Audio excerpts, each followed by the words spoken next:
احتساب عدالت نے مسلم لیگ نون کے رہنما اور سابق وزیر خزانہ اسحاق ڈار کے دائمی وارنٹ معطل کرتے ہوئے پاکستان آنے پر گرفتار نہ کرنے کا حکم دے دیا۔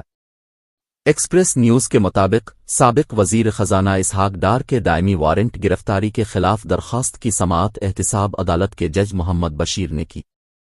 اسحاق ڈار کے وکیل قاضی مصباح نے عدالت کے روبرو پیش ہے کر دلائل کا آغاز کیا۔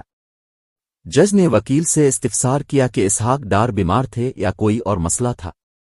وکیل نے عدالت کو مسلم کے وارنٹ گرفتاری جاری ہونے کی وجوہات سے آگاہ کیا اور استدعا کی کہ اسحاق ڈار کے دائمی وارنٹ گرفتاری منسوخ کیے جائیں۔ وکیل نے عدالت کو یقین دلایا کہ اسحاق ڈار ایئرپورٹ پر اترتے ہی سیدھے عدالت پیش ہو جائیں گے۔ فاضل جج نے استفسار کیا کہ پراسیکیوٹر کہاں ہیں، جس پر نیب پراسیکیوٹر نے عدالت کو جواب بتایا کہ افضل قریشی عمرہ کی ادائی کے لیے گئے ہوئے ہیں۔ بعد ازاں مختصر وقفے کے بعد احتساب عدالت نے اسحاق ڈار کے دائمی وارنٹ 7 اکتوبر تک معطل کرتے ہوئے سماعت ملتوی کر دی۔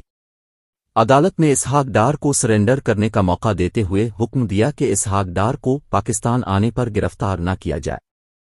احتساب عدالت کے جج محمد بشیر نے ریمارکس دیے کہ اسحاق ڈار پاکستان واپس آ جائیں پھر وارنٹ منسوخی کو دیکھیں گے۔